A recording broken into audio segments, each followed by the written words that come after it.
Labour party ব্রিটেনের ক্ষমতায় এসছে, কিন্তু প্রশ্ন উঠেছে যে আমাদের যারা বাঙালি এখানে আছেন বেশিরভাগ বাঙালি লেবার পার্টির সাপোর্টার এবং তারা খুবই খুশি।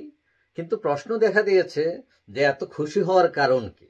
লেবার পার্টি ক্ষমতায় আসলে বাঙালিদের লাভ কি? আর কনজারভেটিভ বা অন্য পার্টি লিবারেল ডেমোক্রেট তারা ক্ষমতায় আসলে তাদের লস কি?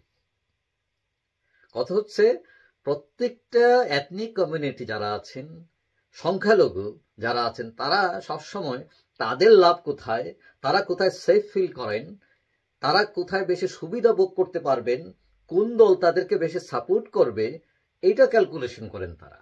এটা শুধু তারা নয়, প্রত্যেক কমিউনিটি, প্রত্যেক মানুষই তার দেশের চিন্তা করে, তার সোসাইটি সামাজিকতার চিন্তা করে, তার নিজের ব্যক্তিগত চিন্তা করে করে সে তার সিদ্ধান্ত নেয়। এখন কথা হচ্ছে লেবার পার্টি একটা অনেক পুরনো দল, প্রায় 125 বছর তার বয়স। এই দল সাধারণত যারা নিম্ন আয়ের মানুষ আছে, কর্মজীবী মানুষ আছে, মধ্যবিত্ত আছে, তাদের ফেভারে কাজ করে বলে প্রতীয়মান হয়। আর কনজারভেটিভ পার্টিকে অনেকেই বলেন যে এটা হচ্ছে বড় লোকের পার্টি। তারা বড় লোকের স্বার্থটাকে আগে দেখে। তারা মনে করে বড় লোকরা বেঁচে থাকলে, এদেশে ইন্ডাস্ট্রি বেঁচে থাকলে, ক্যাপিটাল বেঁচে থাকলে গরিবরা অটোমেটিকই বেঁচে থাকবে। তো এখন কথা হচ্ছে লেবার পার্টি ক্ষমতায় আসছে, বাঙালিরা সাপোর্ট করে। এই দেশে যারা বাঙালি থাকেন তাদের বেশিরভাগই হচ্ছে নিম্ন বা মধ্য আয়ের মানুষ। এখন নিম্ন বা মধ্য আয়ের মানুষের জন্য এই রাষ্ট্র অনেক সাপোর্ট করে।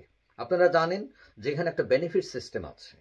তো এখন তারা চিন্তা করেন যে কোন সরকার আসলে বেনিফিট বাড়িয়ে দেয়।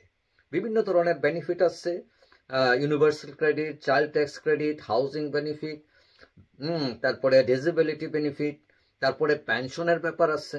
তো এই সব কিছু মিলিয়ে তারা মনে করে যে লেবার পার্টি অনেকটা গরিব বান্ধব, যে তারা গরিবের কথা বেশি চিন্তা করে এবং এই খাতে তারা বরাদ্দ বেশি দেয়।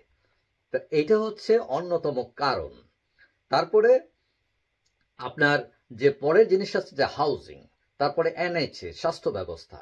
তো এগুলো কনজারভেটিভ পার্টি যে এই যে বিশেষ করে কোভিডের পর স্বাস্থ্য ব্যবস্থা একদম ভেঙে পড়ে গেছে। যে দেশে আজকে ফোন করলে 1 ঘন্টার মধ্যে অ্যাপয়েন্টমেন্ট পাওয়া যেত, সেখানে অ্যাপয়েন্টমেন্ট পেতে 1 মাস, 2 মাস, 3 মাস, কোনো সময় 6 মাসও লাগে। তো রোগী তো ততদিনে মরেই যাবে। তো এখন এই ব্যবস্থা ভেঙে পড়ার কারণে মানুষ অনেক ক্ষিপ্ত তাদের উপর। শুধু বাঙালি নয়, এই দেশের আপামর জনগণের অনেকেই ক্ষিপ্ত তাদের উপর।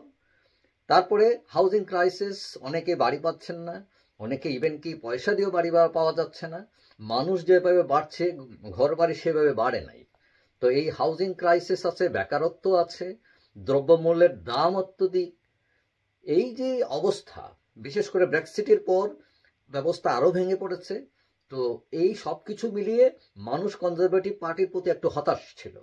তো এখন তারা নতুন আশা নিয়ে এসছে যে লেবার পার্টি কিছু করে কিনা, এবং লেবার পার্টি বিপুল জয় পেয়েছে, এটা তাদের জন্য এখন চ্যালেঞ্জ।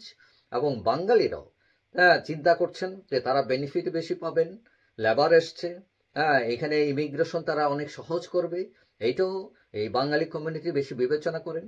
এবং সর্বোপরি স্বাস্থ্য, শিক্ষা এবং হাউজিং এই ক্রাইসিসগুলো দূর করবে। তবে একটা কথা মনে রাখা দরকার যে এগুলো করতে কিন্তু টাকা লাগে অনেক। তো এই দেশের গভর্নমেন্টের ফান্ডে এত টাকা আছে কিনা, তারা এটা ম্যানেজ করতে পারবে কিনা, তাদের ঋণ কত গভর্নমেন্টের, এইসব বিবেচনা করে এই পর্যায়ে আসতে হয়তো তাদের সময় লাগবে। তবে আশা করা যায় তারা হয়তো 100% না করলেও মোটামুটি তারা করবে, করার উদ্যোগ নেবে এবং এই বিপদ কাটিয়ে উঠবে। যাই হোক, সবাই ভালো থাকবেন। আর যারা আমার চ্যানেল সাবস্ক্রাইব করেন না, ইচ্ছে করে রাখতে পারেন, তাহলে পরবর্তী ভিডিও আপনার কাছে অটোমেটিক চলে যাবে। সবাই ভালো থাকবেন। আল্লাহ হাফেজ।